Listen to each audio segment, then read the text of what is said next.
Assalomu alaykum hammaga. Cobalt M7 mashinasiga o'zini pultini qo'shimcha ko'paytirib berdik mana. Bu qo'shimcha qo'yib berganimiz mana. Hozir bu qo'yildi. Mana bu ikkalovi qo'yildi. Bu zavodskoy. Bittasi pastda chipi qo'yildi. Akamiz pult mobodo yo'qotib qo'ysalar, shu uchun uni oldini olish uchun qo'shimcha qilib berdik mana. Ovozlari ham chiqadi. Zamokdan ham bemalol o'ta olib yuraveradi. Zo'r tomon haydab ketgan payti bagaj bosib tursa ham bagaj qismini ochib qo'yadi. Hamma funksiyalar to'liq ishlaydi. Zamok ochishlari ham birga bir. O'zini zavodskiy shtatning pulti ham ishlayveradi.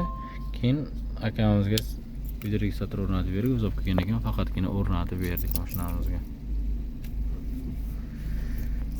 Hammasini akkuratni qilib, sifatli qilib o'rnatib berganmiz. Hech qanaqa muammo qilmaydigan darajada.